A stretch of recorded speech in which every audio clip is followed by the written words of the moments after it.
Senhor Deus, obrigado, Pai. Obrigado porque o Senhor nos aceita, Pai querido. Deus, de fato, nós temos saudade, Senhor Deus, de Ti. Nós temos saudade da Tua casa, Senhor. Nós temos, Senhor Deus, de fato, saudade, Pai querido, da nossa comunhão com o Senhor, Deus. Mesmo quando não temos consciência disso, Senhor Deus, existe algo em nós muito intenso, Senhor Deus, que sente saudade de Ti. Pai, por mais que não tenhamos consciência ou não tenhamos consciência por completo, Senhor Deus, a nossa alma anseia pelo Senhor. A nossa alma clama por Ti, o nosso espírito clama por Ti, Senhor Deus. Oh, Deus, e quantas vezes, Senhor Deus, nós temos buscado matar essa saudade, Senhor Deus, em tantos equívocos, Pai querido. Nós temos, Senhor Deus, buscado preencher o vazio causado pela separação de Ti, pela Tua ausência, Senhor Deus, com tantas coisas pequenas, passageiras, superficiais. E Deus, perdendo a oportunidade, Senhor Deus, de verdadeiramente preenchermos esse vazio com o Teu reino, com a Tua presença, que de acordo com Jesus está ao nosso alcance. Deus, a Tua palavra é a verdade, Jesus não mente, Ele disse que está ao nosso alcance, que o Teu reino está ao nosso alcance, que a relação contigo está ao nosso alcance, que o Teu doce Espírito Santo, nosso Consolador, está ao nosso alcance. Deus, mas a gente sequer consegue estender os braços para tocá-lo, a gente sequer consegue abrir, Senhor Deus, os nossos braços, o nosso coração para te abraçar, para te receber. Até para isso, Senhor Deus, a gente precisa do Senhor e a gente te pede, Deus, dá-nos o discernimento. Pai, dá-nos, Senhor Deus, a força, dá-nos, Senhor Deus, a disposição de fazermos esse movimento em direção ao Senhor, em direção ao teu reino. E no sentido, Pai querido, de matarmos essa saudade, de voltarmos, Senhor Deus, a nossa comunhão, o nosso relacionamento com o Senhor, a nossa amizade com o Senhor. Deus, e que a cada dia a gente possa voltar para esse movimento. Deus, que a cada dia, Pai querido, a gente possa voltar para esse lugar, Senhor Deus. Que a cada dia, Pai querido, a gente possa novamente buscar, estender a mão, abrir os nossos braços, abrir o nosso coração e dizer, Pai, eu estou com saudade do Senhor. Deus, vamos comigo nesse dia hoje. Senhor, não me deixa, Pai querido, viver esse dia sem a Tua presença hoje. Eu preciso do Senhor e que a cada dia, dia após dia, essa luz possa nos encher. Essa presença possa nos encher e possa nos moldar, Senhor Deus, possa moldar os nossos valores, possa moldar os nossos olhares, Senhor Deus, o nosso olhar para a vida, o nosso olhar para o próximo. E assim, os nossos valores possam ir dia a dia, Senhor Deus, sendo rehierarquizados conforme a Tua boa, agradável e perfeita vontade. E ao olharmos, Senhor Deus, a vida a partir da Tua ótica, Senhor Deus, que mesmo que as circunstâncias não mudem, Senhor Deus, estamos certos de que tudo há de mudar. E que experimentaremos, Senhor Deus, verdadeiramente, a cada vez mais, a paz que excede o entendimento e que não depende das circunstâncias, pelo só fato da Tua presença em nós, que nos faz, Senhor Deus, andar, nos capacita a andar pelo vale da sombra da morte, sem ter medo de nada, e a enfrentarmos todas as adversidades sem ter medo de nada, sabendo que aquilo que temos de mais precioso, nada, absolutamente nada, poderá nos roubar, nos tirar, que é o amor de Jesus, a presença de Deus em nós conquistada, graças ao precioso sacrifício de Jesus, no qual nós vamos meditar nessa manhã.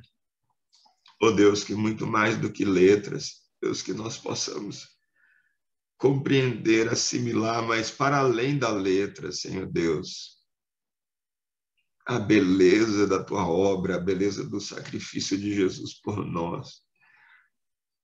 Que mesmo a letra, mesmo intelectualmente, é tão pouco do que a gente pode compreender.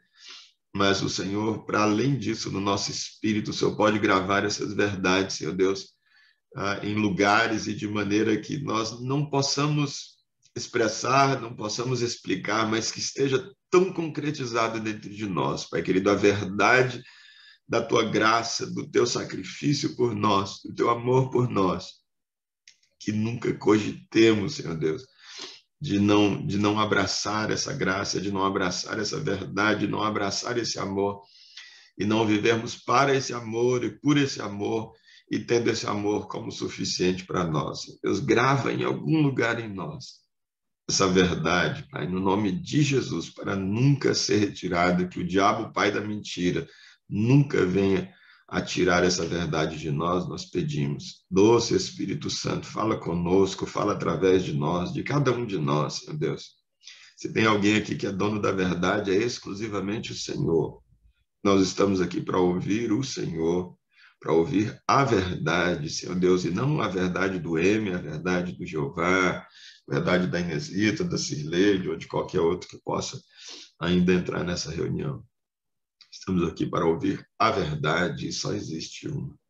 Pai, no nome de Jesus, a cada um de nós que abrir a boca para falar, em princípio está programado que a maior parte seja minha, mas e cada um de nós, Senhor Deus, que abrir a boca para falar, Senhor Deus, que a tua verdade esteja, Senhor Deus, e emane de cada um de nós. Nós pedimos certos de sermos atendidos pelo Senhor. Nós estamos aqui reunidos como igreja do Senhor. E o Senhor prometeu que as portas do inferno não prevaleceriam contra ela e disse que o Senhor se faria presente no nosso meio. E é confiado na tua promessa, pela fé na tua promessa que nós nos reunimos aqui, Pai, no nome de Jesus. Em nome de Jesus. E te agradecendo por esse privilégio, Senhor Deus, de nesse dia frio, a gente levantar, para poder meditar, para ter comunhão, embora à distância, uns com os outros, e para meditarmos na tua palavra, para buscarmos a tua presença, a tua face, Senhor. Obrigado por esse privilégio que o Senhor nos dá, Senhor. Muito obrigado. Louvado seja o teu nome, Senhor. Se alguém quiser continuar orando, fica à vontade, se não, também fica à vontade. Louvado seja o teu nome, Senhor. Obrigado, Pai. Obrigado, Senhor. Aleluia. Louvado seja o teu nome. Então, alguém quer falar alguma coisa, meditar alguma coisa? A gente já entra no nosso tópico de hoje. Queria só dar dois adendos aí em relação a essa canção. Primeiro que eu acho que é uma das músicas que mais me traz assim a lembrança do meu pai. Não é nem só a lembrança, a saudade mesmo do meu pai físico, do meu pai aqui da terra, que faleceu já tem uns 10 anos. E o período que ele teve aqui comigo, com a família, era um pai muito presente, muito amoroso. E essa música remete bastante a essa disponibilidade de um pai afetuoso, né? E aí, como Deus nos coloca essas referências, pai, mãe, algumas coisas do nosso mundo, para instigar, incentivar ao relacionamento com Ele, talvez seja uma das canções que mais me fazem ter esse vínculo, né? Também outra coisa que eu estava meditando é a simplicidade, que é o relacionamento com Deus, né? A música não é mais do que uma conversa, a canção não é mais do que uma conversa, uma oração. E me veio à memória aquele versículo bíblico, acho que está em Tiago, não tenho certeza, mas eu acho que é Tiago. Diz: achegai-vos a mim e eu me achegarei a vós outros.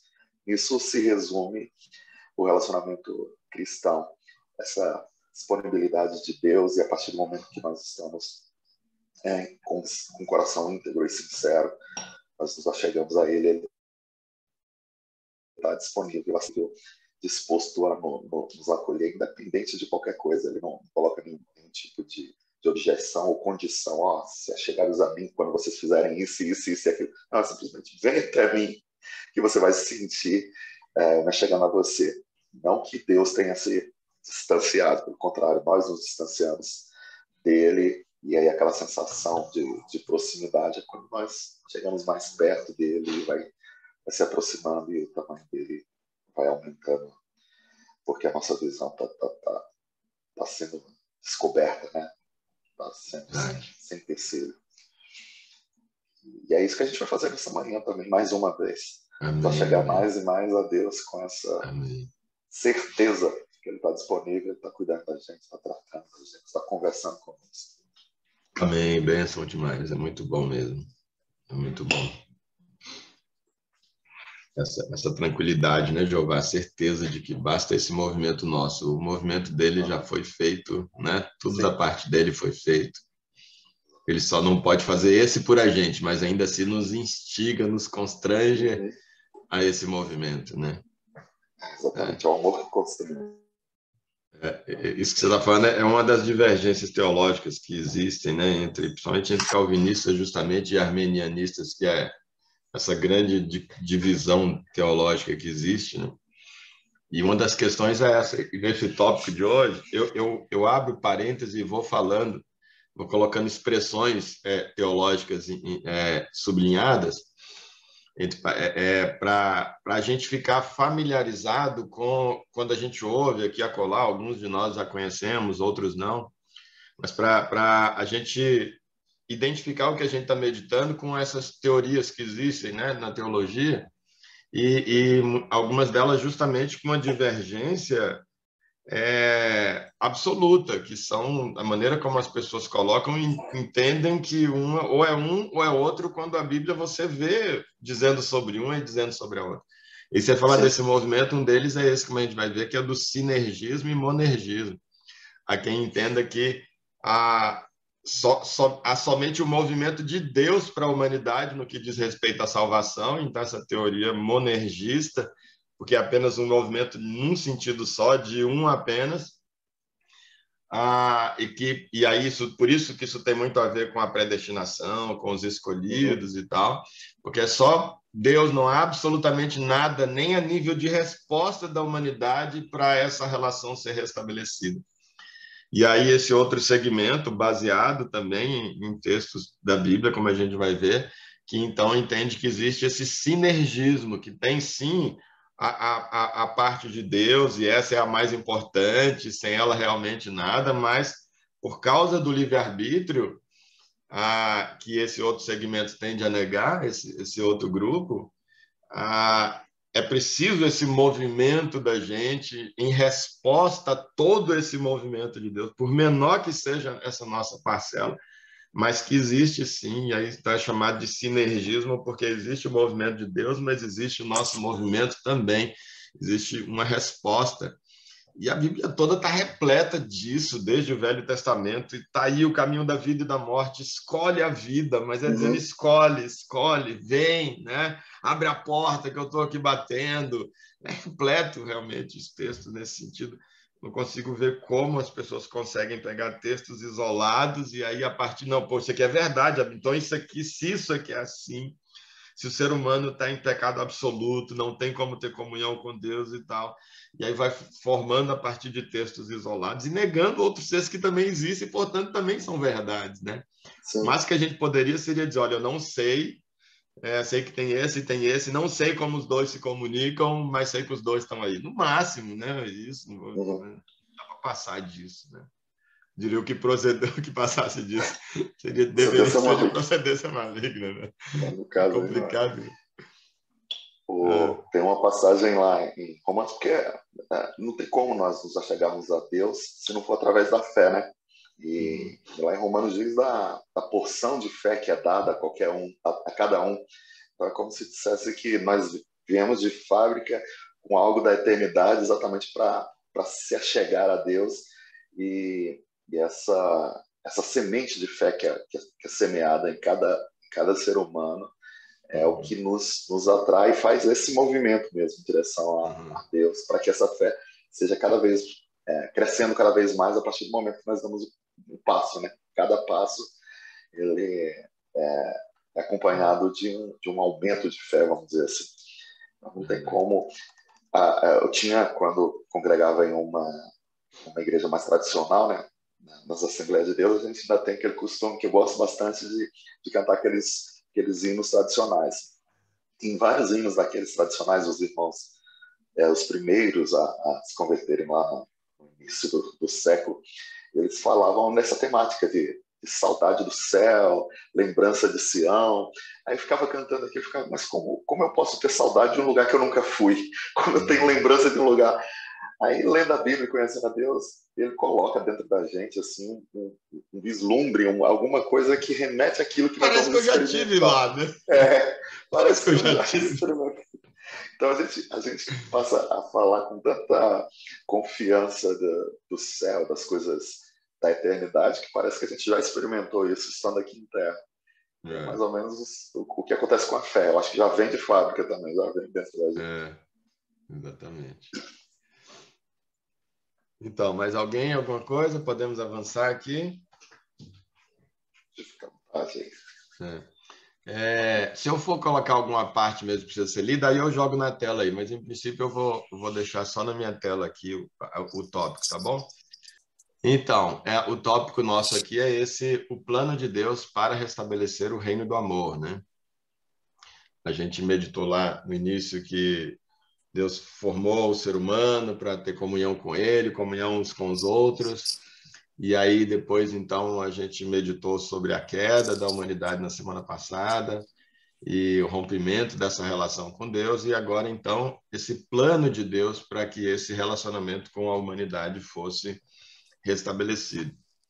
O versículo aqui que eu sugiro para memorização nesse tópico é Romanos 5,19, que, sendo assim como por meio da desobediência de um único homem se tornaram pecadores, assim também, por intermédio da obediência de um único homem, muitos serão feitos justos.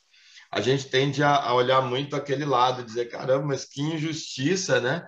Se só por causa do pecado de Adão, eu hoje pago por ele, todo mundo é consequente do pecado dele ali, a gente nem teve a opção da gente escolher, Adão escolheu por todo mundo, isso é injusto e tal.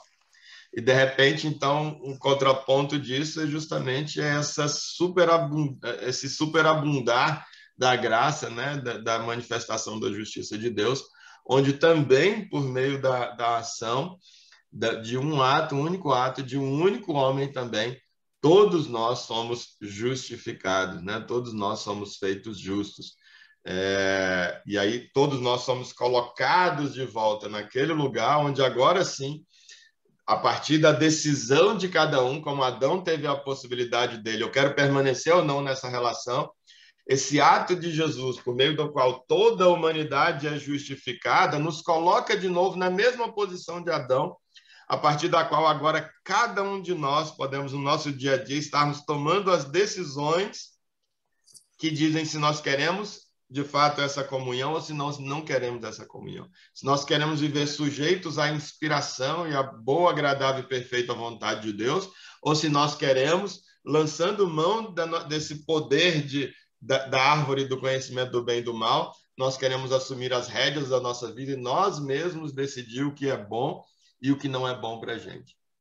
Ou seja, se queremos viver como um corpo inspirado por uma única cabeça, ou se nós queremos viver a luta de todos contra todos a partir do discernimento de cada um e do umbigo de cada um. Então, é extraordinário isso, apaga, tira da gente toda a possibilidade desse argumento, que às vezes, poxa, mas foi a decisão de Adão, eu não tenho nada a ver com isso, né? Se fosse eu no lugar de Adão, teria decidido diferente, teria sido diferente. Agora ele que decide lá, Adão e Eva, e eu aqui estou pagando o pato por algo deles. Não, na verdade, e Adão ele estava numa situação pior do que a nossa, porque Adão ele estava numa situação em que uma única decisão dele ia valer definitivo. Né? Você tomou ali, comeu, acabou, morreu. A gente não, a gente já nasce morto, né? A Bíblia diz que nós já nascemos separados de Deus e, portanto, mortos, nós nascemos mergulhados nesse estado de pecado. Então, a gente já nasce morto, só que por causa desse único ato de Jesus que nos justifica, todos esses pecados, desde o originário, como a gente vai ver aqui hoje, eles são, então, suspensos, os efeitos deles são suspensos. Os pecados que a gente vai cometendo no nosso dia a dia também estão suspensos e a gente vai ser considerado ao longo de toda a nossa vida, que a Bíblia diz que o que vai contar é o último estado nosso, é o que vai levar em conta se nós morremos num estado de justo ou nós morremos num estado de iniquidade, de iníquo. Se nós morremos na justiça ou na iniquidade, a Bíblia diz que é isso. E se nós morremos como no estado de justiça, nenhum dos nossos atos de iniquidade vai ser lembrado. E se morremos em situação de iniquidade, nenhum dos atos de justiça praticados vai ser. Então, você vê, para a gente é muito mais cômoda a situação do que a de Adão, por incrível que isso possa parecer. Porque a gente tem toda uma vida, a gente pode errar e a gente não morre, porque esse pecado está já lançado sobre os ombros de Jesus. A gente tem uma segunda chance, tem uma terceira chance, uma quarta chance, uma 100ª chance, e a gente está lá enquanto a gente tem vida. A gente só não sabe quando ela vai ser ceifada, então não dá para brincar com isso, né? E também com Deus não se brinca, então, mas enquanto a gente tiver vida, a gente tem a possibilidade de mudar o rumo da nossa vida e começar a trilhar o caminho de justiça e começar, de fato, a viver esse reino de Deus aqui na Terra para que ele possa se continuar, se perpetuar nos céus, né? Então, se é verdade que por um ato de um só homem todos pecaram e todos foram separados de Deus, todos foram destituídos, separados de Deus, também é verdade que pelo ato de um só todos foram justificados e todos tiveram novamente acesso a essa presença de Deus, com tudo o que essa presença possa representar, né? Então, a nossa situação realmente, se a gente vai pensar, ela é mais tranquila do que a de Adão e a do próprio Jesus, né? Foi muito mais complicada e Paulo vai chamar Jesus de um segundo Adão, né? E a situação de Jesus como um segundo Adão foi muito mais complicada do que a do primeiro Adão, porque Adão ele tinha tudo lá, todas as árvores lá para ele comer, etc. A gente até conversou sobre isso na semana passada, mas Jesus não, Jesus ele estava numa situação de fome, por exemplo, naquele momento de tentação, né? E a situação sobre questionamentos, o que ele ia ter que fazer, ele ia ter que morrer para obedecer. O primeiro Adão não, o primeiro Adão era só ficar quieto, né? O segundo Adão não, ele tinha que se entregar para uma morte terrível, para a separação do pai. Adão era ficar quieto para gozar da comunhão com o pai, manter a comunhão com Deus. Era só isso que era exigido dele. Ele disse assim, só fica na tua, só não come disso aqui, faz todo o resto. Jesus não, Jesus, a obediência de Jesus era assim, para obedecer você vai ter que abrir mão da própria comunhão comigo, que a gente não tem ideia do que é isso. Você vai ter que assumir a morte, vai ter que assumir esse lugar de separação no lugar da humanidade. A obediência de Jesus implicava era justamente nessa separação do Pai. Ele chega a esse ponto de a última coisa que ele poderia querer na vida e admitir na vida, que era a separação do seu Pai, aquele de quem ele nunca se separara, que eles são três absolutamente ligados, né? Uma unidade perfeita que os três formam, Pai, Filho e Espírito Santo. E a obediência dele era justamente abrir mão disso para obedecer. Então, assim, olha como era um nível muito mais difícil, e é por isso que a gente vê na véspera Jesus ali suando gotas de sangue, né? Tamanho pavor e agonia, pedindo para os discípulos, orem, me ajuda, porque o espírito está pronto, mas a carne é fraca. Por quê? Porque por tudo que aquilo representava e por aquilo que aconteceria, que a gente não tem ideia do que é isso, a minha, pelo menos, não consegue alcançar, da declaração daquele momento que Jesus, que já tinha sido, inclusive, profetizado, lá, salvo engano, em Salmo 22, onde Jesus, justamente na cruz, ele diz, Pai, Deus meu, porque você me desamparou, porque você me abandonou. Era esse momento, Jesus, para obedecer, ele teria que experimentar o abandono, a ausência do Pai, que a gente não sabe como isso se dá, como poderia ter sido dado. E o livro dos Hebreus, a carta aos Hebreus, vai dizer justamente que Jesus foi para esse lugar chamado Sheol, para o inferno, que é esse lugar de separação de Deus, e ali clamou àquele que o podia livrar da morte tendo sido ouvido. Então, Jesus foi sim para esse lugar. Jesus foi sim para esse lugar que é o inferno, esse lugar que é o lugar que significa essa separação de Deus, que a nossa cabeça não pode entender como é que Jesus pode ter experimentado isso, tamanha unidade dele com o Pai, e esse foi o preço da obediência pago por Jesus. Não tem comparação com o que se exigia ou se esperava do primeiro Adão, mas o primeiro Adão vem e cai. E aí também para a nossa situação, por incrível que pareça, ela ainda é muito mais tranquila, por mais difícil que possa ser, e é difícil sim, mas por mais difícil que possa ser, ainda assim eu vejo que a nossa situação ainda é mais fácil do que a de Adão, porque ele só teve uma chance. E a gente não, a gente tem o tanto de chance que a gente quiser enquanto a gente estiver respirando, enquanto a gente tiver fôlego, e a prova disso é aquele ladrão na cruz que com alguns minutos de vida, horas, pouquíssimas horas, antes do último suspiro, ele se arrepende ali de tudo aquilo que fez e ele faz esse movimento no sentido de Jesus, em resposta a todo esse movimento que Jesus vinha fazendo, e Jesus diz para ele: hoje mesmo você vai estar comigo, e foi aceito. Ou seja, ele não precisou de um só ato aqui, porque não dava mais, ele estava agora pregado ali também do lado de Jesus, não ia dar mais para ele dar uma coberta para alguém, não ia dar para ele dar uma cesta básica para alguém em nome do amor, ele não ia poder abraçar alguém em nome do amor, ele não ia poder chegar para ninguém que ele fez o mal e dizer: olha, eu queria que você me perdoasse. Ele não podia nada, nenhuma atitude concreta ele podia fazer. A única coisa que ele podia era aqui dentro dele fazer esse movimento, e mesmo sem poder nada de concreto a respeito desse movimento para corresponder, Jesus vem e diz para ele: você ainda vai estar hoje mesmo comigo no paraíso, o que definitivamente prova que nós somos salvos pela graça, que não depende do que a gente faz ou deixa de fazer, e a gente tende a querer transformar a graça numa desgraça, dizendo e acreditando que tem a ver com o que a gente faz ou o que a gente deixa de fazer, se a gente vai ou não vai e para onde a gente vai. Na verdade, o que a gente faz ou deixa de fazer tem a ver na medida em que possa ser um resultado dessa graça em nós, dessa presença em nós, mas nunca como algo que a gente possa pagar, que a gente possa garantir, né? Então, nesse tópico a gente vai mencionar, como falei aí, algumas doutrinas teológicas, né? E particularmente aí do calvinismo, né? E do arminianismo, que são duas teorias teológicas bastante conflitantes, né? Muito conflitantes mesmo. E a gente então vai mencionar algumas delas. Uma delas é essa do pecado original, que eu faço menção, né? Salmo 51 diz que toda a humanidade já nasce em pecado, né? Também Romanos 5:12, 18a e 19a vai dizer também que nós herdamos, a humanidade herdou o pecado de Adão, né?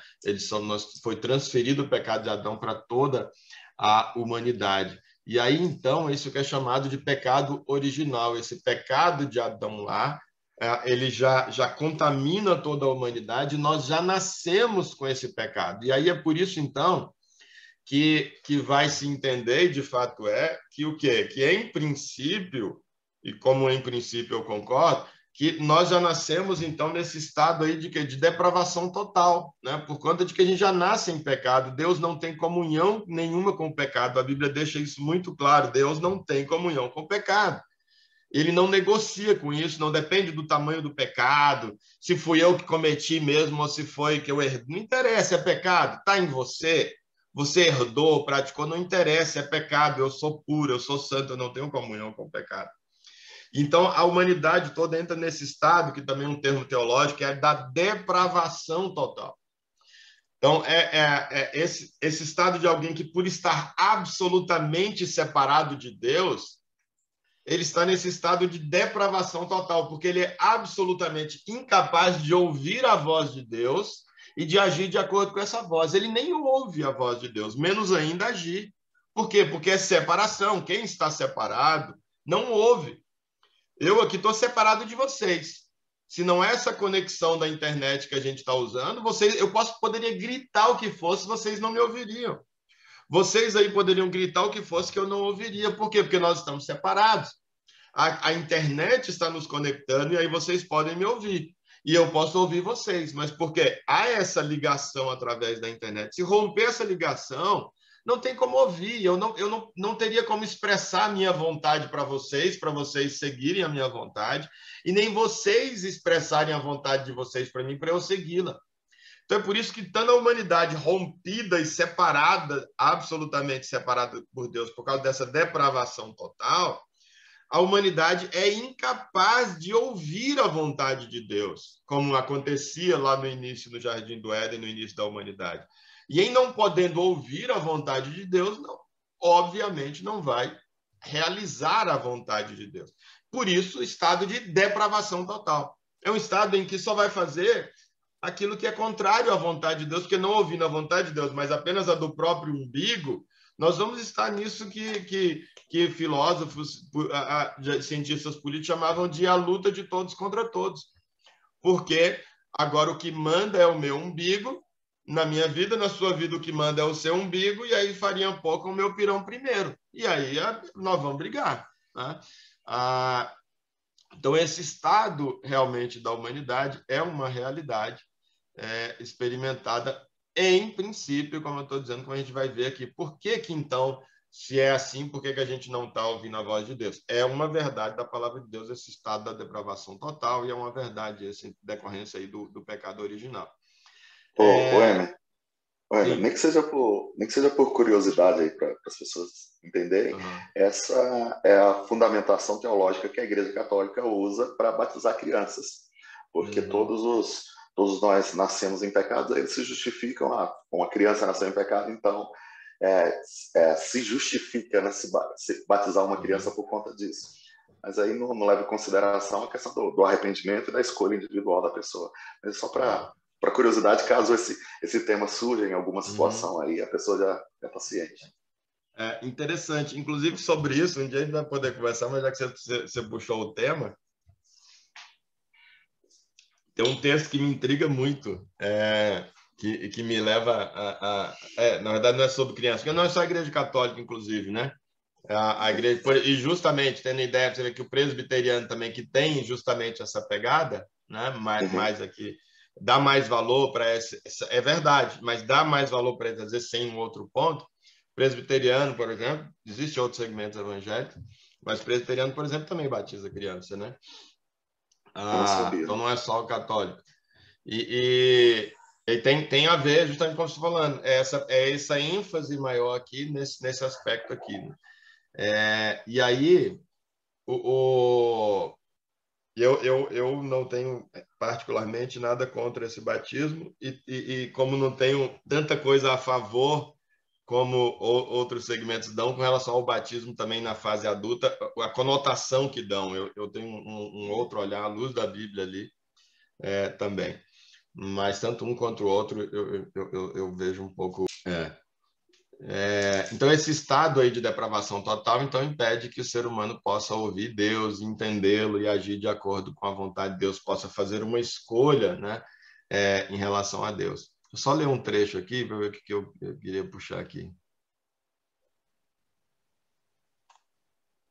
Então, esse estado, essa situação, ela impede, né, da depravação total, ela impede que o ser humano, em princípio, né, que nós pudéssemos fazer uso particular desse livre-arbítrio. Então, em princípio, apenas realmente Adão e Eva quem puderam fazer uso desse livre-arbítrio, mas nós não pudemos por causa desse estado de separação. Isso seria, então, uma aparente injustiça, como a gente mencionou, mas existe a contraposição aí do ato de Jesus, que também, sendo um só, e num só ato que foi o sacrifício dele, a morte dele, ele então torna todos nós justos, como é o texto sugerido para memorização. Né?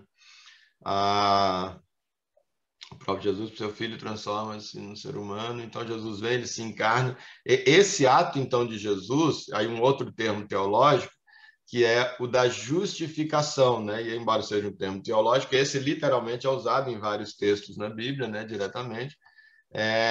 Quando Jesus, então, vem e assume o lugar para a gente, a solução seria essa, a proposta de Deus seria, puxa, já que então um só ato foi suficiente, então um só ato também inverso vai ser suficiente. Só que a palavra de Deus diz que Deus olha e não encontra em toda a humanidade nenhuma pessoa justa, nenhuma pessoa que já não estivesse separada dele, nenhuma pessoa que já não estivesse nesse estado de separação, ou condenado à morte, ou merecedor da morte, ou de fato vivendo a morte, experimentando a morte, não tinha ninguém. Seja porque todos já nascem no pecado, seja porque de fato, tão logo adquirem a consciência, todos praticaram também os seus próprios pecados. E aí, então, não resta solução senão essa de o próprio Jesus assumir essa posição, né? Encarnar, tornar-se um ser humano, assumir essa posição inferior e viver como um ser humano, e em vivendo como um ser humano, optar sempre pela vontade de Deus, seguir a vontade de Deus e viver uma santidade e obediência absoluta, e em tendo vivido toda uma vida em santidade absoluta, sem nunca pecar, aí, aos 33 anos de idade, lá, então, é que ele poderia oferecer a sua vida, agora sim, no lugar, em substituição, oferecendo no lugar dessas pessoas que haviam pecado. Porque qualquer um que, seja porque nasceu no pecado, seja porque durante a sua vida cometeu um pecado só que fosse, essa pessoa já é separada de Deus. Por isso que Jesus, então, não tem nem o pecado original. E aí, para não ter o pecado original, então, ele não nasce dessa união homem-mulher. Não existe uma semente de Adão e uma semente de Maria para que as duas juntas pudessem formar Jesus. Não. E por isso Paulo chama, então, Jesus de um segundo Adão. Porque é um segundo ser humano originariamente constituído. Por quê? Porque há um novo sopro. A gente tem o primeiro sopro no primeiro Adão e agora você tem um segundo sopro agora no ventre de Maria. E esse sopro no ventre de Maria faz com que Jesus possa começar a ser gerado no ventre de Maria, mas sem a semente de Maria e sem a semente de Adão. Então, ele começa a se desenvolver ali do microscópio? Sim, foram 9 meses de gestação. Mas tudo inicia ali originariamente da mesma forma que o primeiro Adão foi originário. Porque se ele recebe a semente de Maria ou recebe a semente de José, o que aconteceria? Ele já herdaria também o pecado, porque Maria e José também eram pecadores, porque nasceram em pecado e certamente ao longo das suas vidas também cometeram pecado. A Bíblia diz que não há ninguém que não peque. Ah, mas Maria nunca pecou. Não, mas a Bíblia diz que não há ninguém que não peque, que nunca tenha pecado, e quem disser isso, só o fato de dizer isso já está cometendo mais um pecado, que seria o pecado da mentira, né? Então, Jesus não tem esse pecado original, portanto, ele já não é réu de morte por causa do pecado originário. Mas não bastava, então, isso. Para ele realmente poder assumir esse lugar e mostrar, eu não sou merecedor da morte, portanto, a minha morte, eu posso assumir a morte de outrem. Ele vive, de fato, uma vida de absoluta e restrita santidade. Se eu já fosse condenado à morte, eu já estivesse morto, eu não poderia me oferecer no lugar do Jeová. Imaginemos que o Jeová está condenado lá à morte, o país admite a pena de morte, ele matou alguém e a lei diz que quem matar vai ser apenado com a pena de morte. Aí eu vou lá e eu também matei uma pessoa, eu também estou no corredor da morte. Hoje é a morte do Jeová, amanhã vai ser a minha, que a gente vai ser executado. E aí o que acontece, então? Eu chego um dia, então, antes da minha morte, que é o dia da morte do Jeová, eu chego lá e digo, juiz, excelência, eu estou aqui, estou querendo me colocar no lugar do Jeová, eu quero morrer no lugar dele. Ele vai virar para mim, ô, seu engraçadinho, você acha que eu não estou vendo, que você está agendado para amanhã aqui? Como que você vai morrer a morte dele se você tem uma morte própria para morrer 24 horas depois, ou 1 minuto depois? Então não tem como. Você só pode assumir a morte de alguém se você já não está morto ou não está condenado à morte. Senão você vai ter que morrer a sua própria morte. Então Jesus vive em santidade absoluta e agora sim, em tendo vivido essa santidade, ele pode dizer assim, eu posso me oferecer para morrer no lugar de você. Deixa eu ler esse versículo aqui do 18, você mencionou o versículo 19 de Romanos 5, mas esse versículo 18 resume tanto o que você falou aí e chega a ser poético. Tá me ouvindo? Por favor, estou ouvindo. Tô ouvindo. Porque desligou aqui o fone. Pois assim Lê o como... 12 primeiro. Lê o 12 primeiro. Aí depois 12. você pula para o 18. 5, né? Isso.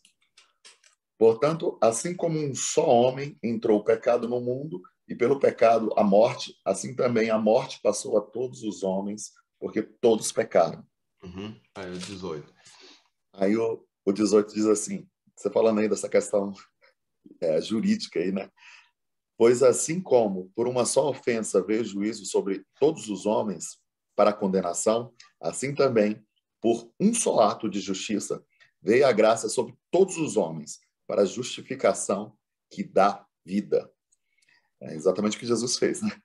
O ato de justiça dele por todos os Ato de homens, justiça. por ele não pecar, exatamente o que você está falando. Resume esse versículo 18. E é interessante essa coisa de justiça, né? O que é a justiça nesse sentido aí? O ato. O que é um ato de justiça? É o ato que está conforme, né? Em conformidade com a lei, em conformidade com o ordenamento. Esse é o ato de justiça. Então, por um só ato de Adão que estava em desconformidade com aquilo que Deus, o justo juiz, determinou, e por isso a injustiça, né? Porque há essa quebra entre o que Deus mandou fazer e o que Adão fez. Isso é que é a injustiça, né? Isso é pecado, é estado de injustiça. Aí Jesus vem justamente com um só ato de justiça, é lindo realmente, esse texto é extraordinário. E aí, por um só ato de justiça, que ato de justiça é esse? Essa obediência, uma só obediência. Qual foi? Essa de dizer, eu vou me entregar e vou morrer no lugar deles, eu vou entregar minha própria vida. Né? Um só ato de justiça, ele vem e coloca todo mundo como justo. Mas como assim? É justamente porque ele vai para esse lugar, então, e assume toda a condenação que nos era reservada. Ele assume a separação que nos era reservada. Ora, se ele assumiu o meu lugar e o seu lugar, eu sou o quê? Justo. Ele se tornou injusto no meu lugar, com esse ato de justiça dele. Ele foi para o lugar que era para eu ir. Ele foi para o lugar que era para você ir. Eu sou justo. Porque Aí a fui gente... justificado. E não porque Exatamente. pratiquei ou pratico atos de justiça. Era isso que eu Né? ia falar. Esse conceito que às vezes não é comum para o dia a dia da maioria das pessoas, traduz aí justificado, justificação. A justificação é exatamente isso, né? Alguém operou aquele ato de justiça que estava pendente, fez isso em meu A gente lugar e entende, hoje eu sou infelizmente, justificado. no português, né? Justificar lá, ficar justificando, justificação da ideia de explicar, né? Muito de Isso. tornar justo. Né? O que eu fiz é justo ou não é justo, né? É correto ou não é correto, né? Isento de punição ou não é isento de punição. Então, com esse ato de Jesus, então, daí essa justificação, porque ele nos justifica. Ora, se ele nos justificou, nós somos justos. A questão é que eu não sou justo por mérito meu, o mérito é dele, mas que eu sou justo, eu sou justo. Né? Agora, se eu sou justo e você é justo, aquele cara que está lá no mundão, né, que a gente chama, é justo igualmente. Porque o que me torna hoje justo é o fato de ele ter me justificado. Mas Paulo vai dizer que essa justificação que ele promoveu para todos os homens. Ponto. A gente vai ver nos textos ali para frente. Para todos, para toda a humanidade. Né? Aliás, ali também mencionou como é que é, por um só ato de justiça, né? Como é que está lá? Está aberto ainda? Pois assim como por uma só ofensa veio o juízo sobre todos os homens para condenação, assim também por um só ato de justiça veio a graça sobre todos os homens. Sobre todos. E por isso Jesus diz, olha, vocês têm que ter muito cuidado quando vocês vão julgar. Jesus disse por aquela parábola, diz, porque veio um cara, e tinha as terras, e ele plantou trigo. Aí veio o inimigo dele e plantou joio no meio. E aí os servos dele, na noite, aí os servos dele disseram assim, o senhor quer que a gente vá lá e arranque o joio que o seu inimigo, o joio que o seu inimigo plantou no meio do trigo? Ele disse, não, pelo amor de Deus, não faz isso. Porque se vocês forem arrancar o joio agora, vocês vão arrancar o trigo junto, porque eles estão numa fase que você não consegue discerni-los. Espera o momento da colheita, porque quando chegar o momento da colheita, aí é bem nítido quem é joio e quem é trigo. Aí a gente arranca o trigo, põe no lugar, e pega o joio, põe no lugar e toca fogo. É uma parábola. Jesus não está falando de plantação, ele está falando da gente. E dessa tendência nossa de julgarmos uns aos outros e dizer, o Jeová está na igreja, ele é trigo. Aquele cara que na semana passada matou uma pessoa a sangue frio, nitidamente e obviamente é joio. Aquele outro que na outra esquina estuprou uma pessoa, também é joio. Esse eu tranquilamente posso julgar, porque uma pessoa que é de Deus nunca faria um negócio desse. É o que a gente pensa. Mas o que Jesus diz é, cuidado, hein? Por incrível que pareça, você olha para o Jeová e olha para esse cara e vê que é nítida a diferença, mas eles ainda estão sob a graça, os dois. O Jeová ainda pode abandonar a graça e tomar de volta aquele caminho da iniquidade. Ele pode abandonar o caminho de justiça, como é a expressão que o profeta usa. Esse cara que cometeu e está cometendo tantos crimes, você diz bandido bom é bandido morto, esse cara ainda está sob essa graça. Esse cara ainda está respirando. E ele pode mudar o rumo, ele pode aceitar esse sacrifício de Jesus por ele e mudar o rumo da vida dele e começar a praticar o caminho de justiça. E ele pode morrer nesse caminho de justiça e o Jeová tê-lo abandonado. Cuidado. Então, você tem... Por isso que nós temos que ter essa consciência, e nós vamos já tomar a Santa Ceia. Eu vejo a Santa Ceia muito como uma... Eu sei que ali é sobre o corpo de Cristo. Jesus é um memorial sobre o corpo de Cristo. A minha questão é, o mesmo Jesus diz que aquilo é um lembrete sobre o corpo e da comunhão do corpo, em que Cristo é o cabeça e etc., eu não tenho como saber se, de fato, esses que estão sentados à mesa comigo são os que fazem parte do corpo de Cristo. Porque eu não conheço o final da vida delas. E não é o que elas estão fazendo hoje que vão dizer que elas fazem parte, mas é o que elas terminaram a vida fazendo ou deixando de fazer. Olha, Como olha que coisa consequência de estar ou não maravilhosa. ligado.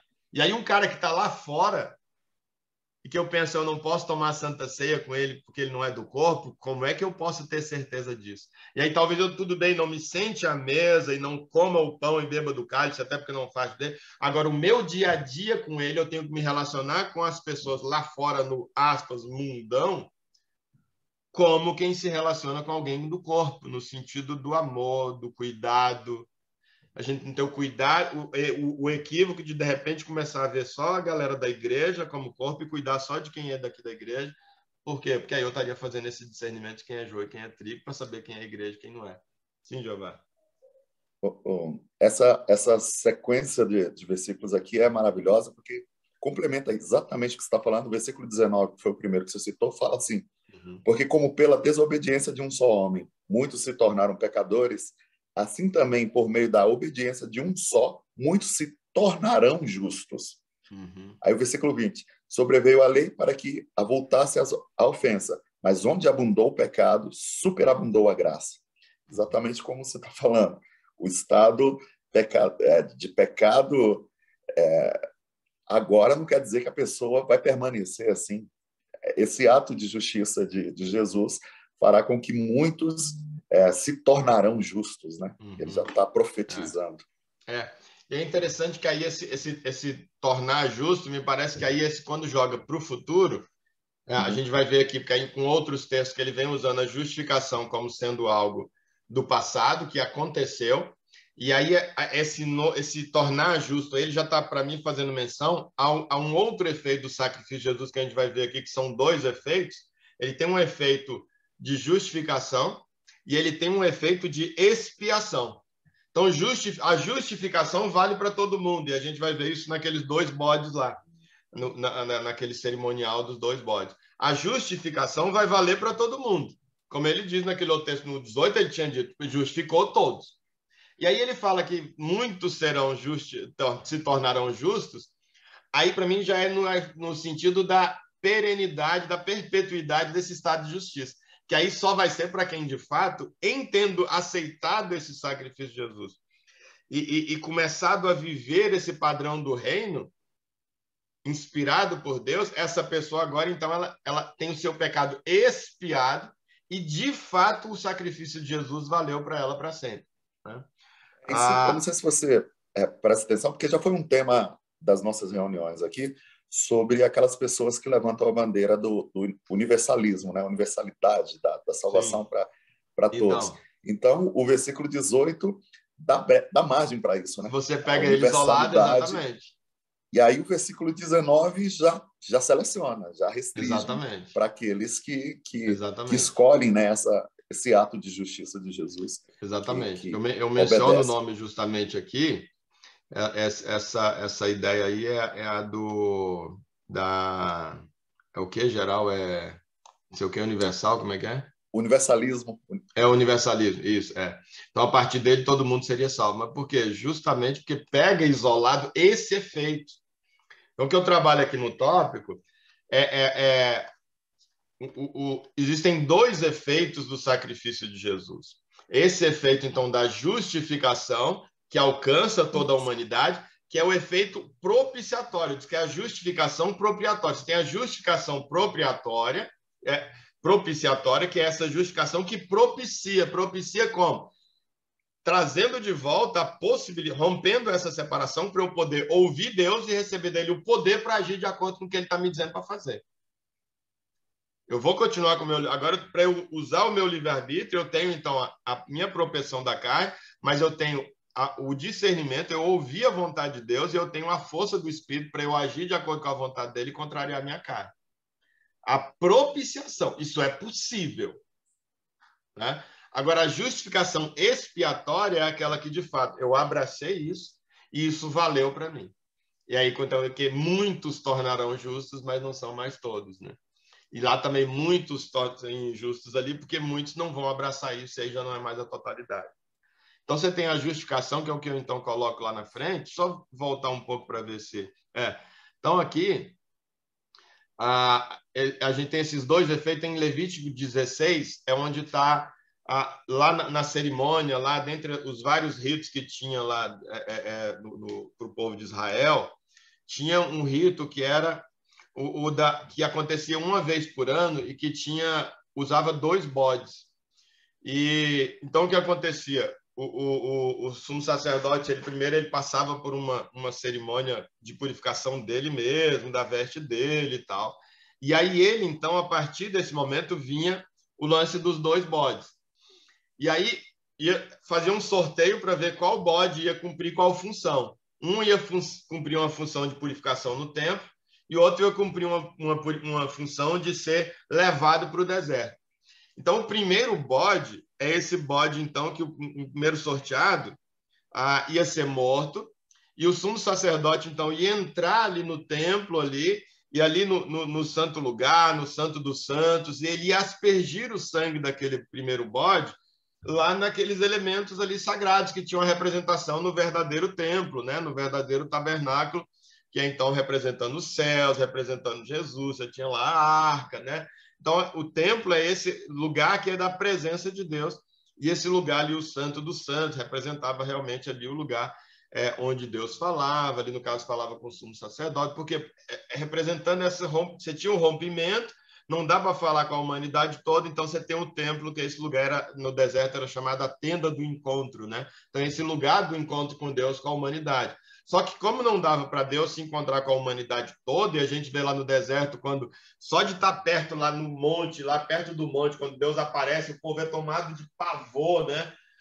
E começa a clamar e dizer assim, olha, por favor, vai você, sobe lá, conversa com Deus, e o que você disser que ele falou, a gente vai cumprir, mas a gente não tem menor condição de ouvi-lo e de ver a face dele, a presença dele.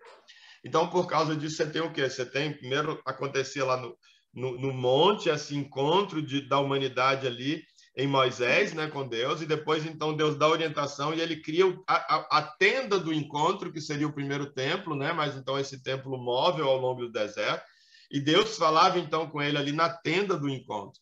Então, essa tenda do encontro, que era, então, o início do templo, portanto, o templo é o lugar onde Deus fala com um representante, com alguém aqui, que falava lá, já que não podia falar com a humanidade toda, com alguns que eram purificados, que faziam por cerimônias ali e tal. Você tinha os sacerdotes, ou principalmente o sumo sacerdote. E o sumo sacerdote justamente era um dos tipos, uma das figuras de Jesus, que é então tido como rei e como sumo sacerdote. E aí esse sumo sacerdote, então, por isso você tem um véu que representava esse rompimento, né? E que então só podia acontecer essa relação a partir desses supra-sumos na religião que era definido. A partir da morte de Jesus, então, é que a gente vê que aquele véu é rompido, e o véu sendo rompido, para simbolizar que agora não é só quem entra e adentra aquele véu, que era o sumo sacerdote, o único autorizado, que podia ouvir a voz de Deus, sair da cortina e transmitir a vontade de Deus para o povo. Agora, com o rompimento da cortina, a voz e a presença de Deus está disponível para todo mundo. Não tem mais essa separação, e esse é o efeito propiciatório. Então, lá no bode, justamente voltando no bode, lá, a cerimônia, então ele fazia com esse sangue do bode, que representava então Jesus, e um dos efeitos então de Jesus, ele aspergia aquilo ali, para quê? Para poder purificar esse lugar do encontro que foi maculado, que foi sujo, que foi poluído, pelo quê? Pelo pecado do primeiro Adão e de todos os outros que pecaram em seguida. Então, há essa purificação desse lugar. Então, uma vez tendo sido purificado esse lugar, graças a esse primeiro efeito do sacrifício de Jesus, o que acontece? Agora nós podemos chegar nesse lugar, ou, na verdade, até esse lugar pode chegar até nós. O templo hoje, por isso Jesus começa o ministério dele dizendo: o reino dos céus está ao alcance de vocês. Hoje a voz de Deus está ao nosso alcance, a palavra de Deus está ao nosso alcance, o Espírito Santo está ao nosso alcance. O véu foi rompido e nós podemos ouvir a vontade de Deus e receber dele o poder para agir de acordo com essa vontade a partir de uma decisão nossa pelo livre-arbítrio. Esse é o primeiro efeito. E aí, por isso que, como Jeová disse, então, como nesse texto, versículo 18, fala que toda a humanidade foi justificada, vai dizer, então, toda a humanidade está salva. Ninguém vai para o inferno, né? Não, ninguém vai mais ser separado na eternidade de Deus. Só que tem, então, esse segundo efeito, que está ilustrado também na mesma cerimônia por esse segundo bode, os dois bodes simbolizam Jesus, e dois efeitos diferentes do seu sacrifício, é que, então, uma vez ele saindo do templo, ele agora colocava suas mãos, então, sobre a cabeça do bode ali e transferia ali o pecado da população, do povo de Israel, transferia para aquele segundo bode. Agora sim, há uma transferência. No primeiro, o efeito do primeiro bode era o que fazia? Apenas ele propiciava, era o bode propiciatório, essa justificação propiciatória. É o bode que propicia, que torna possível, torna propício, mas não necessariamente concretiza. Ele torna propício essa relação com Deus, a definitividade dessa relação com Deus. Agora, então, quando coloca sobre a cabeça do bode, então, as mãos, e transfere os pecados do povo para esse bode, e manda esse bode para o deserto, agora os pecados do povo foram embora. Então, só quando o pecado, de fato, vai embora é que a relação pode ser definitivamente restabelecida e é que ela, então, vai poder perpetuar pela eternidade. Mas aí, agora, é esse efeito extintivo que eu chamo, então, de justificação expiatória. Então, você tem a justificação propiciatória, que é simbolizada no primeiro bode, que é essa que Jesus fez, que é de romper o véu. Primeiro efeito é o véu está rompido.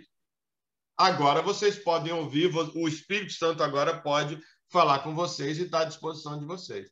Agora, do mesmo jeito que Adão teve o livre-arbítrio dele, vocês também vão ter.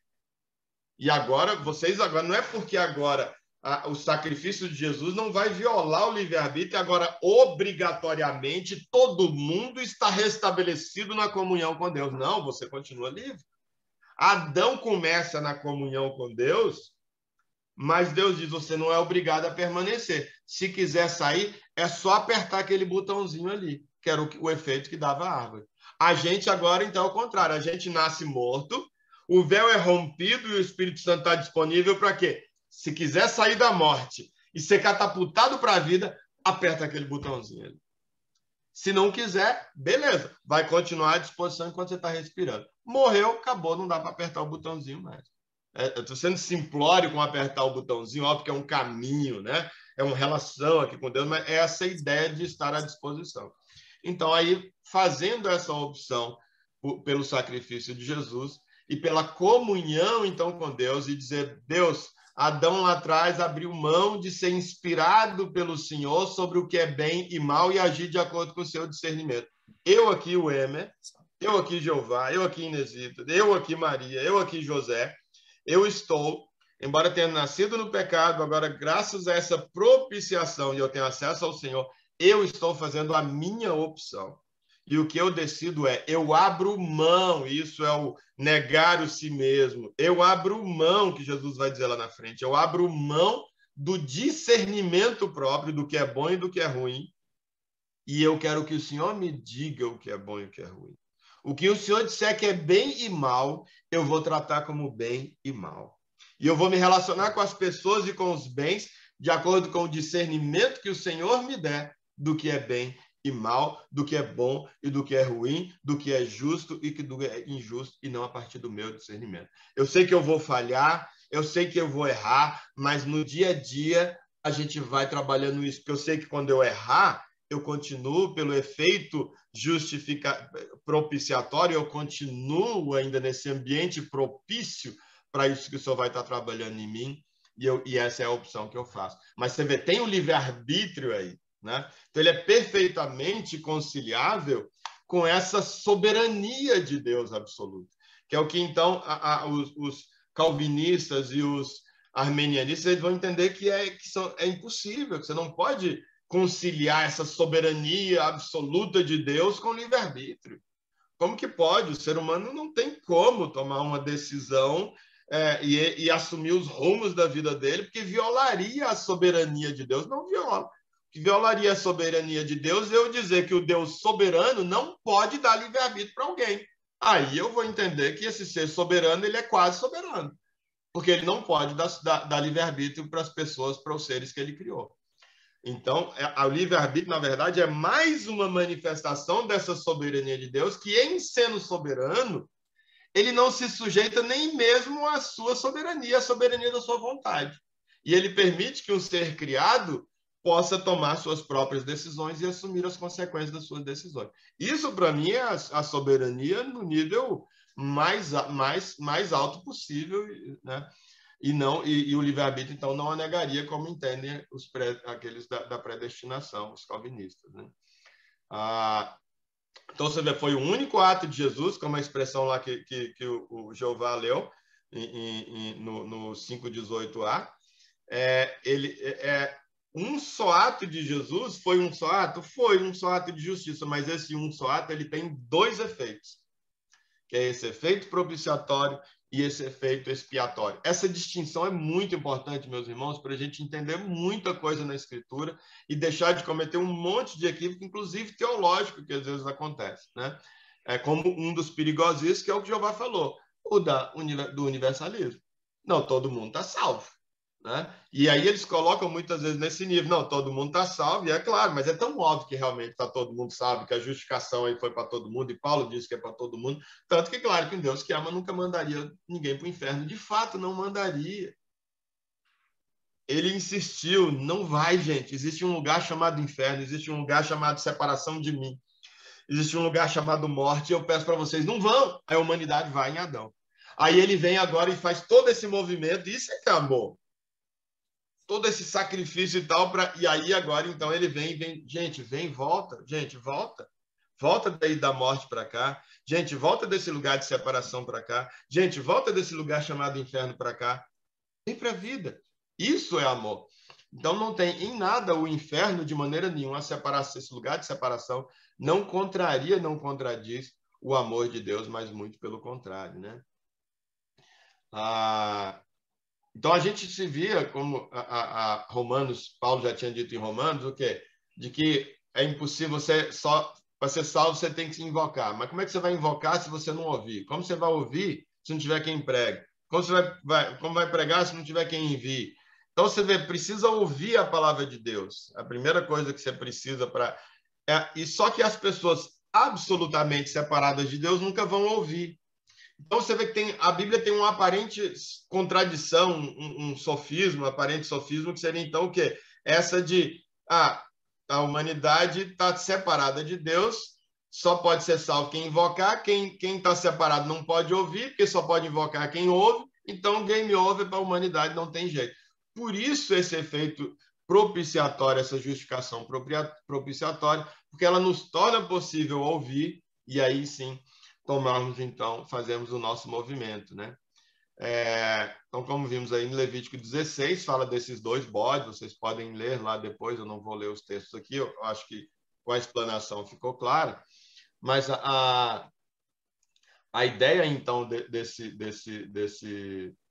desse sacrifício, lá desse cerimonial, era justamente essa ilustração do sacrifício de Jesus, né? E aí interessante que, assim, por mais que a gente vai ver isso em Jesus, no ano zero aí na nossa era cristã, mas a verdade é que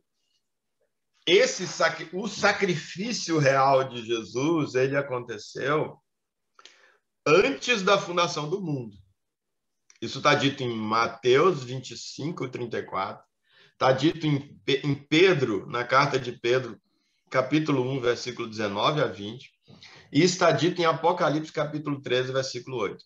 Que o Cordeiro de Deus, cujo sacrifício dá o efeito dos dois bodes, o propiciatório e o expiatório, esse Cordeiro de Deus, que a Bíblia mostra ele sendo sacrificado no ano zero da era cristã, sei lá, ano 4500 ali da existência da humanidade, se a gente for contar literal, esse Cordeiro de Deus ele foi morto antes da fundação do mundo.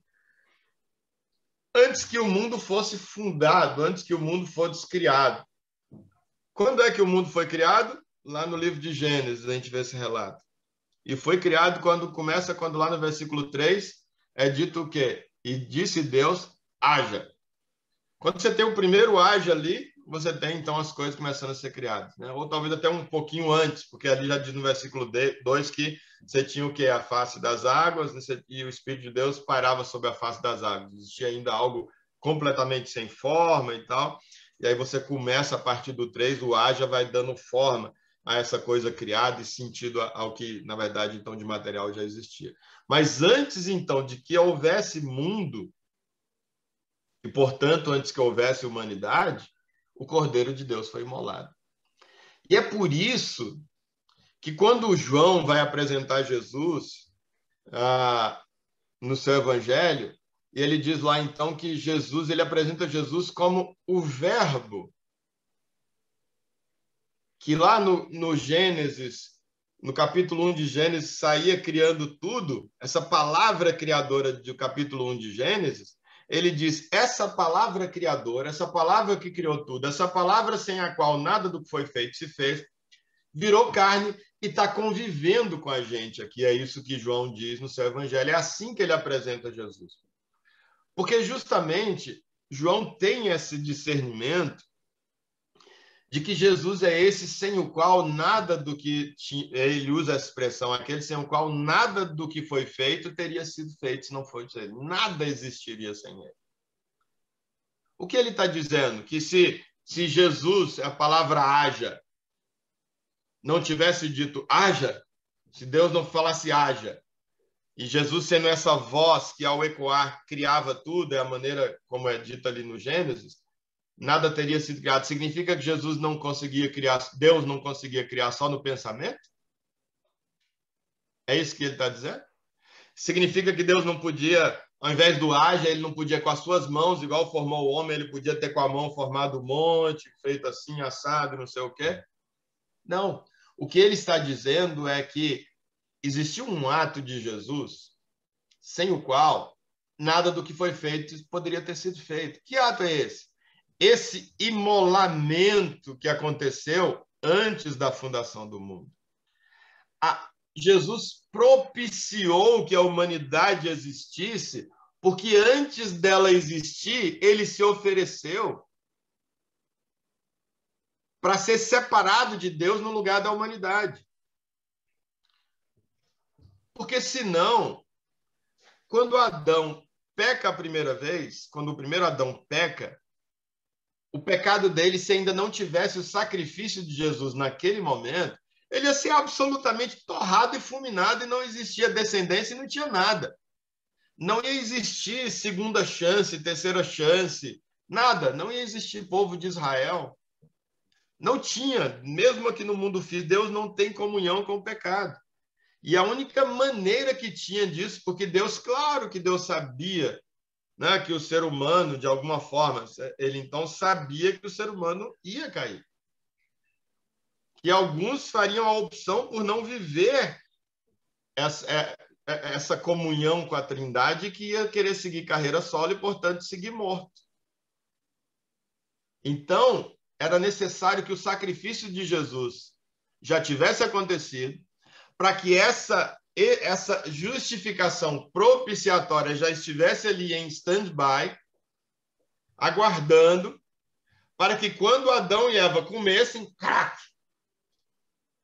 esse pecado já caísse sobre o ombro de Jesus, desse Cordeiro de Deus imolado antes da fundação do mundo.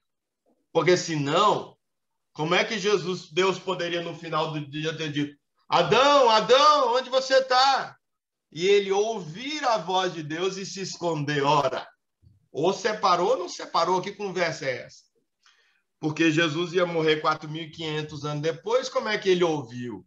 Então é conversinha da Bíblia? Tem hora que ouve, tem hora que não ouve. Como é que Moisés ouviu se Jesus ainda não tinha sido sacrificado para justificar e propiciar isso aí, o véu ser rompido? Como é que Davi podia ter o coração segundo o coração de Deus e podia tanger a sua harpa e com o som da harpa os demônios de Saul ser expulsos? Como é que essa presença de Deus pode acontecer em alguns, em outros não? E você vê aquele poder na vida de Elias, de Eliseu.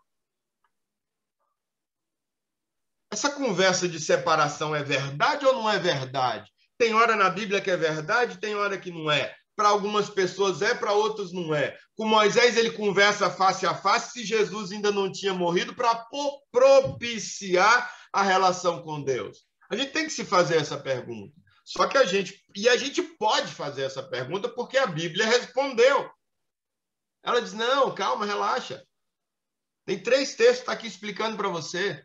O verdadeiro sacrifício de Jesus, o verdadeiro imolar, o verdadeiro sacrifício aconteceu antes de tudo isso. Até porque sem esse imolamento, nada do que existe teria existido. João diz: sem ele, nada do que foi feito se fez. Ele não diz: sem ele, tudo que foi feito teria sido destruído, não. Ele diz: sem ele, nada do que teria sido se fez. Porque o pressuposto, a base de sustentação da criação foi o sacrifício de Jesus.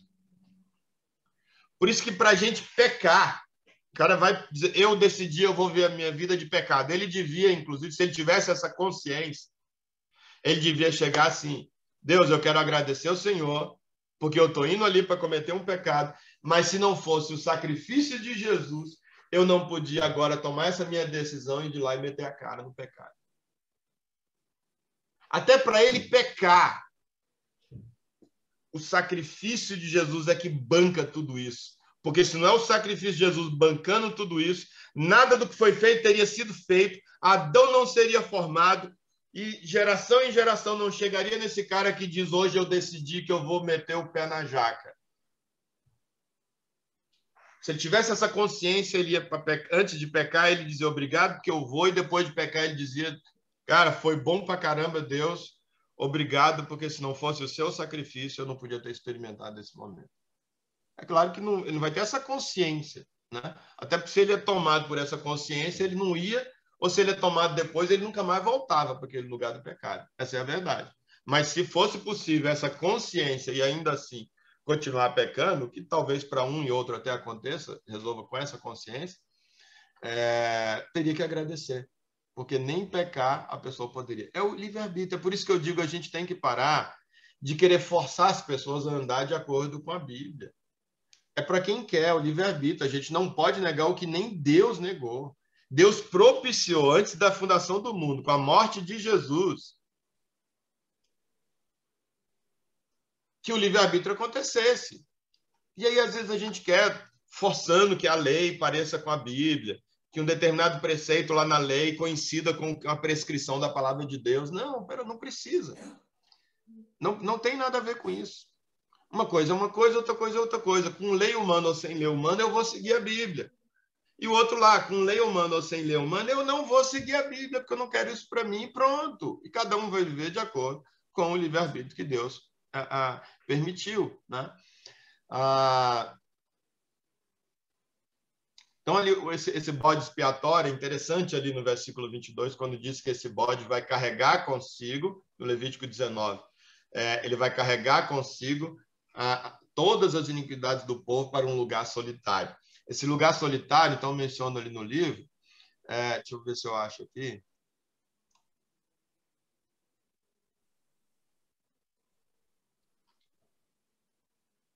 Não vou achar. Mas lugar solitário dá essa ideia desse lugar de separação de Deus. Depois, quem não leu, dá uma lida lá, tem muita informação mesmo, que eu acredito boa, sou suspeita, né?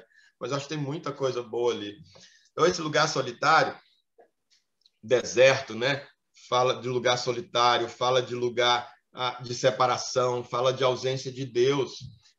Então, esse é o inferno, esse é o que é simbolizado ali.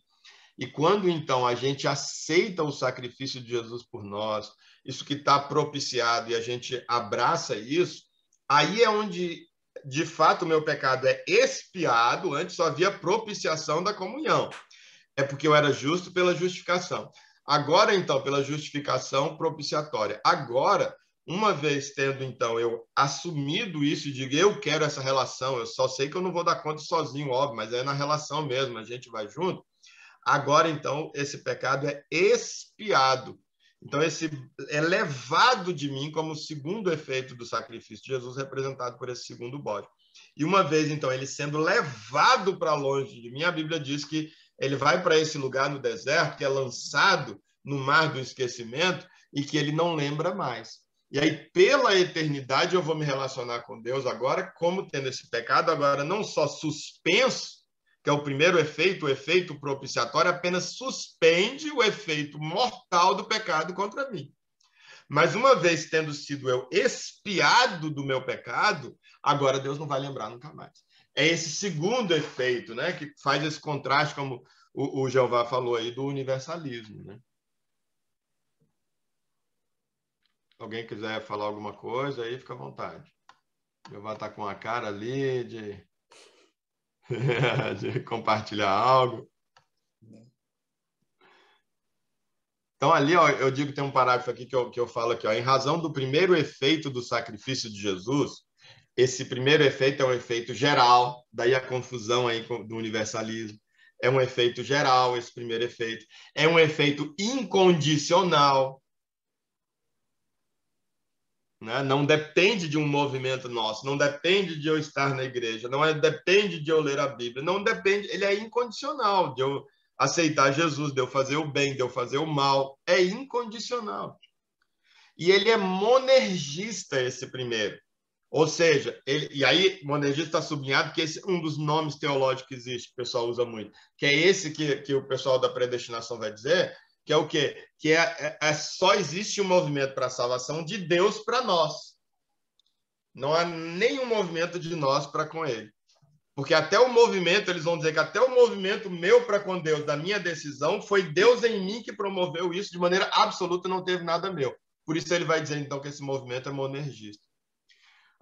E aí, então, todos os seres humanos, por esse primeiro efeito, todos nós somos igualmente predestinados. E aqui, de novo, eu sublinho no livro, que é outra expressão teológica que é muito usada. Nós somos predestinados a viver eternamente com Deus, e que, igualmente predestinados a viver com Deus, e que tiveram essa predestinação ameaçada por causa do pecado. Mas existe uma predestinação, e por isso existem textos bíblicos que falam em predestinação, porque, de fato, nós somos predestinados para a salvação, predestinados para a vida, predestinados para a comunhão com Deus. Toda a humanidade. Deus não predestinou ninguém para a morte. Todos somos predestinados para a vida. A questão é, então, esse efeito geral, ele propicia que todos nós, porque todos fomos igualmente predestinados, façamos o movimento no sentido da concretização dessa predestinação, que de fato nem todos farão. Daí o versículo 19 dizer: muitos se tornarão justos, né? Porque nem todos vão fazer essa opção, e aquilo que Deus predestinou, aquilo que Deus planejou, que ele desenhou, aquela vontade dele não vai se concretizar para todo mundo. Isso é livre-arbítrio. Mas isso não viola a predestinação, e a predestinação não choca com o livre-arbítrio. Eles são conciliáveis. Então, Calvino e Armínio, eles conversam, ou deveriam conversar, né, à luz da Bíblia. A teoria deles e a teologia deles deve conversar, sob pena de um e outro, aqui ou acolá, negarem preceitos bíblicos que são verdadeiros. Então, essa conciliação ela acontece. O efeito, então, expiatório,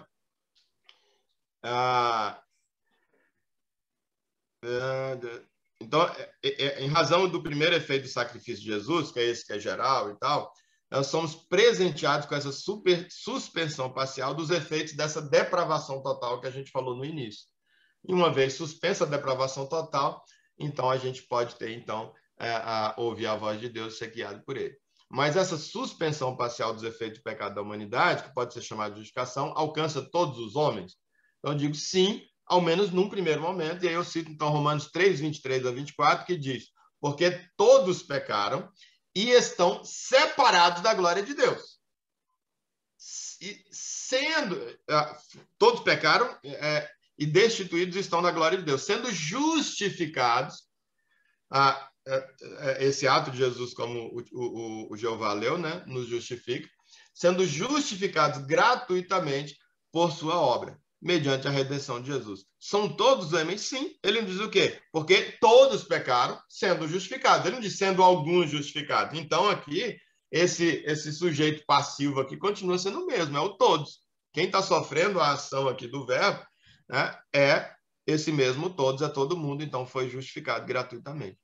E aí, Romanos 5,18, ele vai dizer: assim como por uma só, esse é o que a gente leu, né? Então, também na justificação que traz vida a todos os homens, o Romanos 5,18 vai dizer.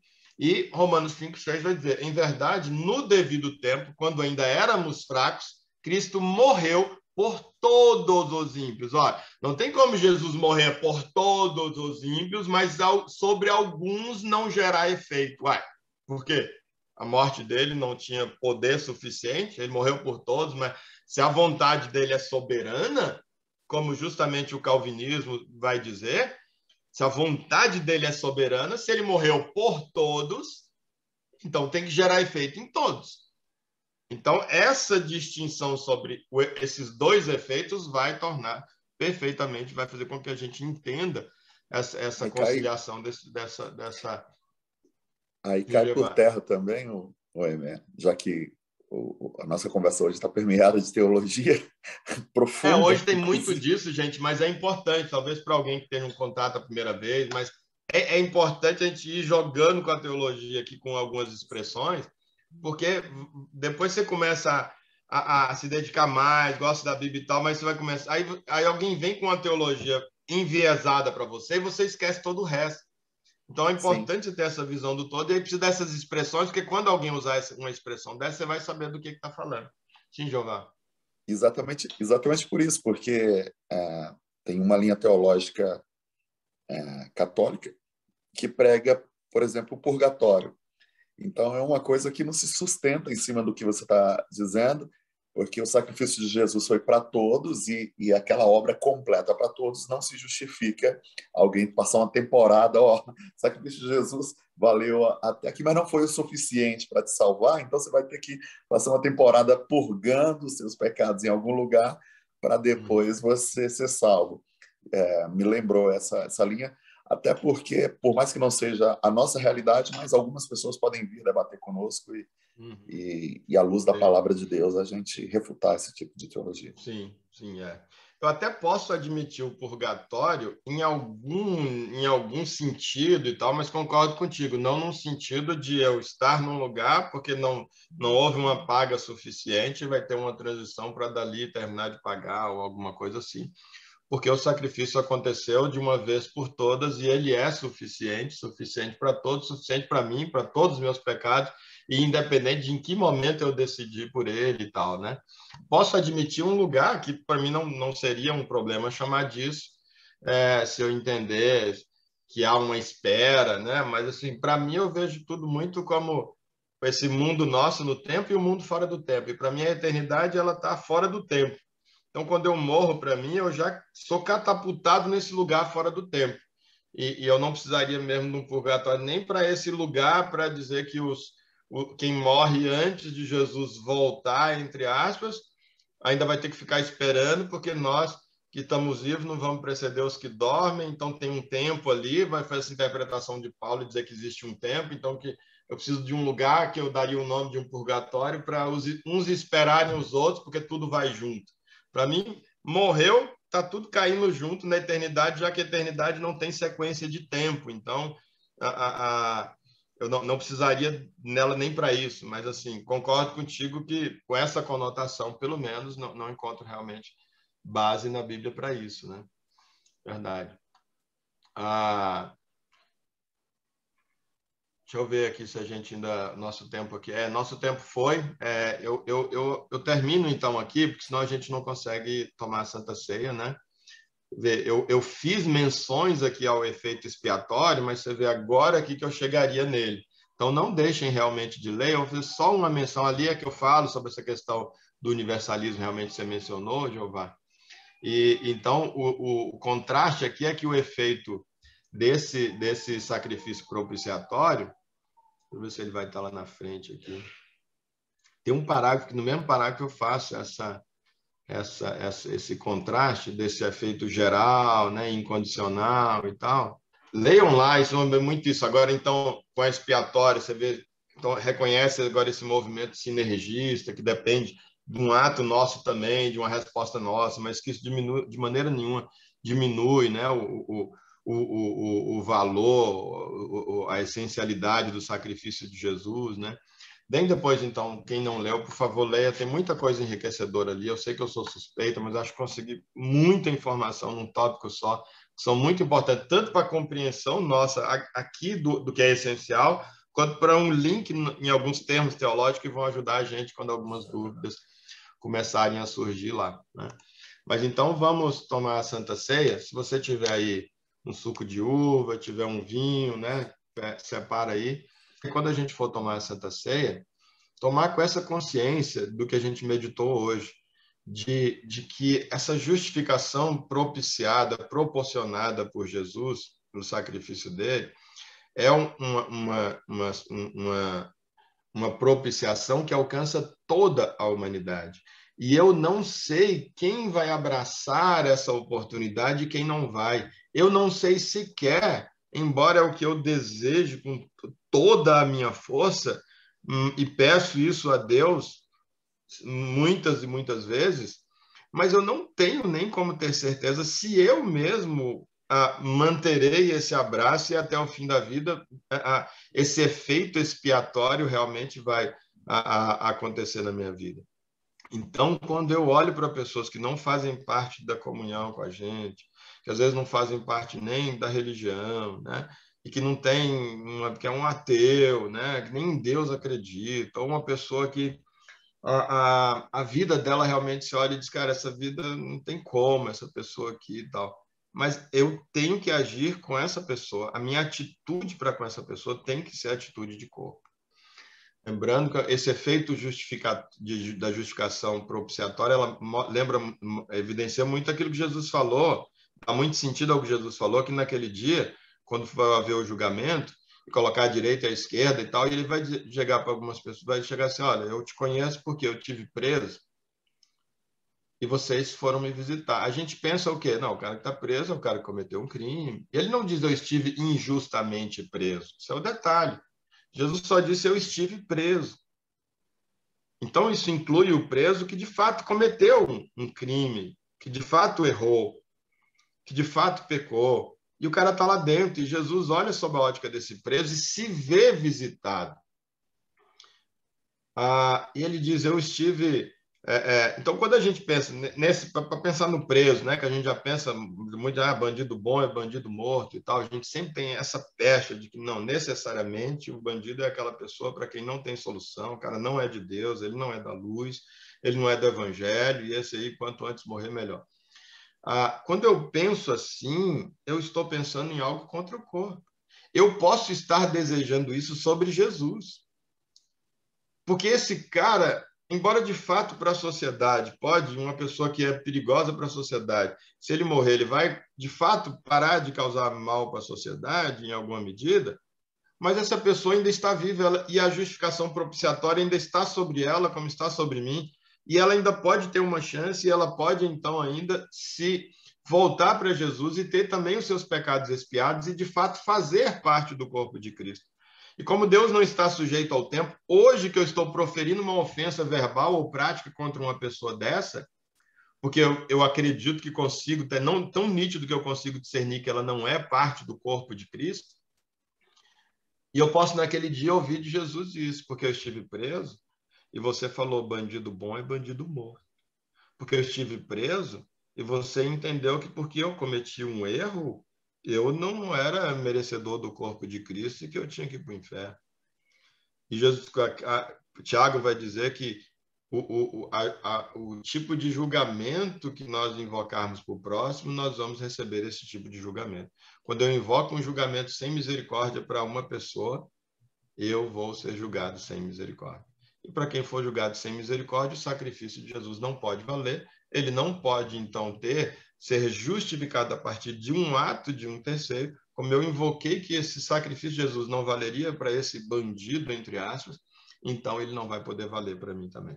Então, no meu dia a dia, ainda que eu verbalize ou não é necessariamente isso, mas a minha atitude para com cada ser humano com o qual eu me encontro no meu dia a dia tem que ser dessa consciência de corpo nesse nível, de que pelo sacrifício, pelo efeito propiciatório do sacrifício de Jesus, potencialmente todas as pessoas com as quais eu me encontro no meu dia podem fazer parte do corpo de Cristo, pode ter Jesus dentro dela olhando para mim, e eu não quero ser encontrado como alguém que existiu contra o próprio Jesus na vida dessa pessoa.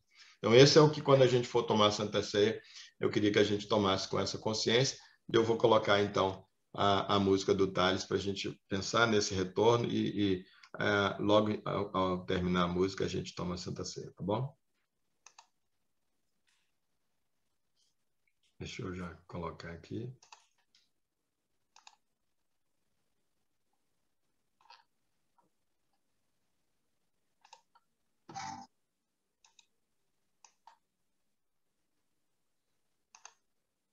Aí, agora vai.